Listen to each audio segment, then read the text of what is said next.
After Patrick caught up at the schoolyard, we headed towards the legendary Mapi Lang Pass.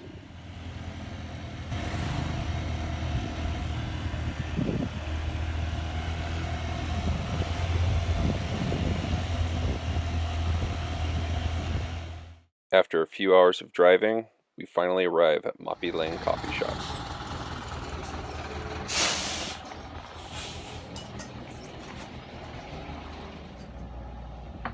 This feature is truly incredible, making it one of the highlights of the trip.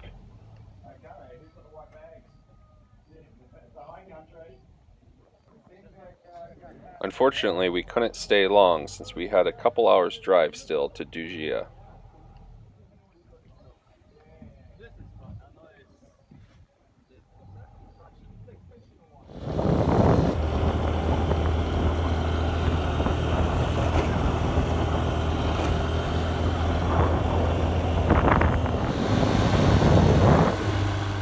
We were especially excited about Dujia since we had heard there was a waterfall you could swim in.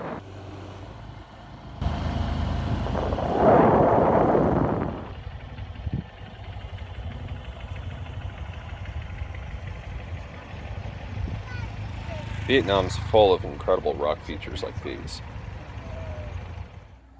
We finally make it to Dujia and are pleasantly surprised at how beautiful the little town is.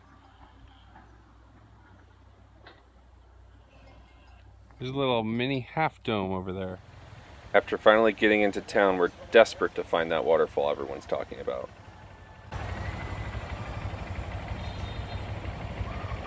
Whoa. After no luck for a few hours, we decided to try to find it ourselves.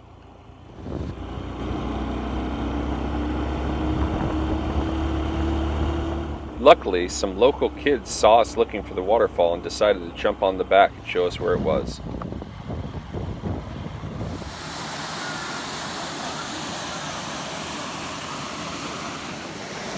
Our little jungle paradise. It was a little bit busy when we first got there, but within about 30 minutes it cleared out after a snake made its way into the pool. Swimming hole. These mountains. It's insane. The waterfall's just over there. Thanks for being such a good tour guide, man. The kids were super friendly and super helpful. They did everything with a smile on their face. Pictured for a second are the Hmong people. They're an ethnic group that's spread out across Vietnam and China. They're really nice, and their favorite thing to do is walk around with straw on their back. Hey. Let's watch Damon come through. It's hard to tell from here, but that path is really steep and really slick. The guys did a really good job navigating in this here.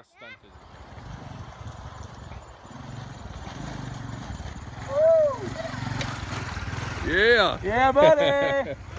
Look at that mountain range. Oh my god.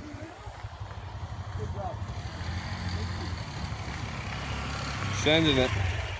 After taking advantage of the healing powers of the waterfall, we decided to find a place to stay for the night. And oh boy did we.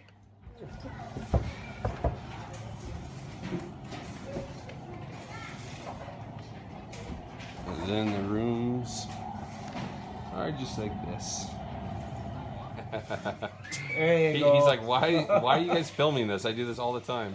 This is Zen. He's the son of the homeowner and an all-around awesome kid. He loves drinking rice wine and playing pool. Bye-bye. Yay! Ooh. Oh!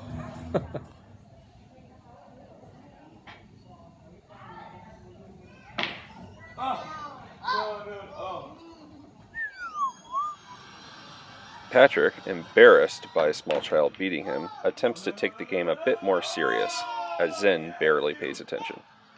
Yeah, up here, man. Sway me, I already know. He runs the table if you let him.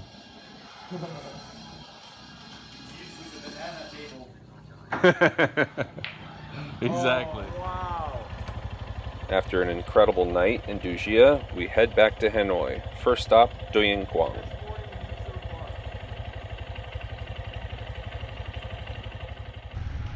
Here's a great example of the differences between American and Vietnamese culture. Those pigs are still alive on the backs of those motorbikes, and I have a feeling that they have a long ways to go before they get slaughtered today. At the same time, our factory farming methods aren't any more ethical, and in fact, likely a lot less.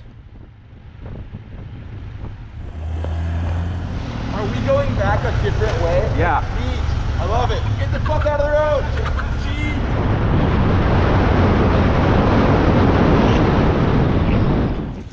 Another highlight of the trip, on a nameless road headed to Tuy Quang, between Duc Ba and Havu Lin, an enormous street market.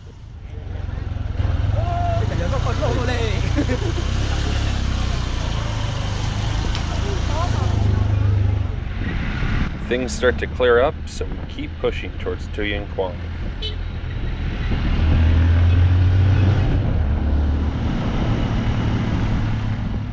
And pushing.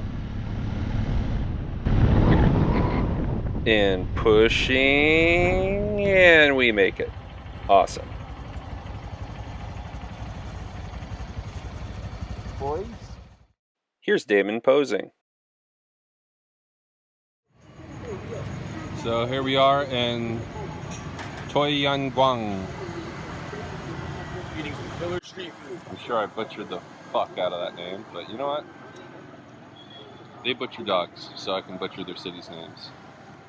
Classy, Scott. Real classy. I actually don't know where it went. Oh, it's right over there. Look for some karaoke. Howdy. After a night out searching for karaoke bars and French cigarettes, we found neither, so we immediately headed back to Hanoi.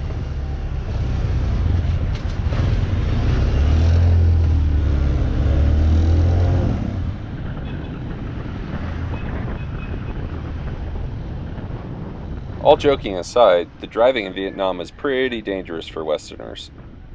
Traffic laws are basically ignored. People react more here off instinct, much like a school of fish. I actually grew very fond of the Vietnamese style of driving. Although about 70% of annual deaths come from motorbike crash, it's definitely worth it. Cheese. Okay, ready? It's gonna rain? Hold on, hold on.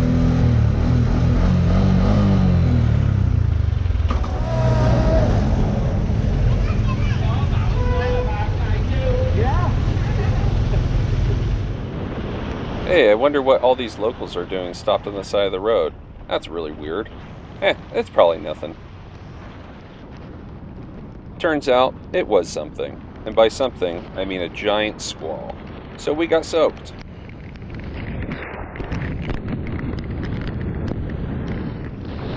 "10 minutes later, we were blown completely dry coming across the bridge into Hanoi. It turns out we have exactly 30 minutes to get to the drop-off point before getting charged an extra day for the bikes.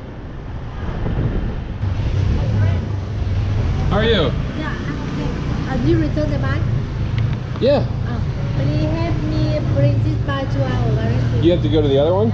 Okay.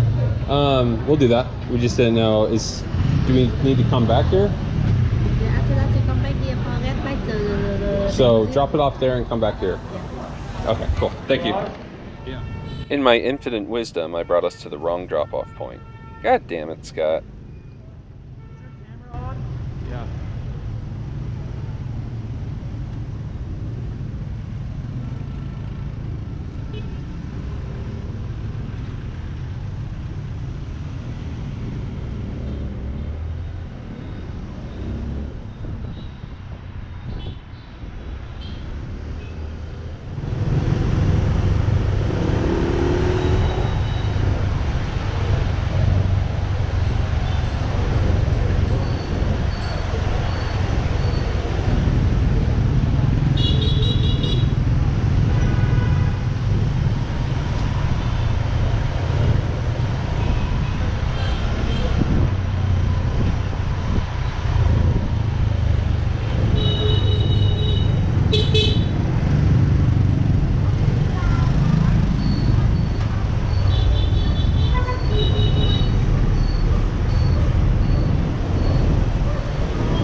It's right here. There it is.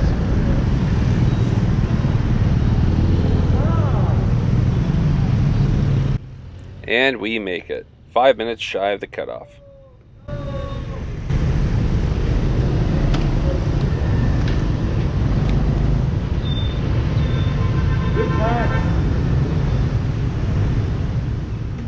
And just like that, the trip came to an end.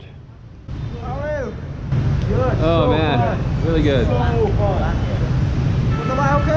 Oh yeah, it's more than okay. Got a lot of film. Oh, sorry.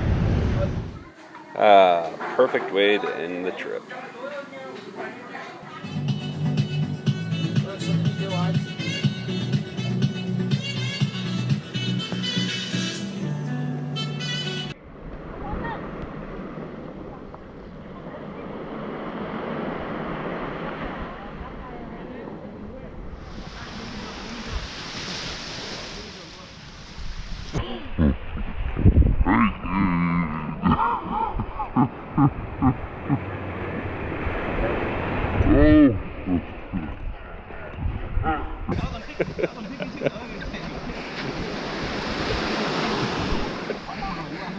Little fucker.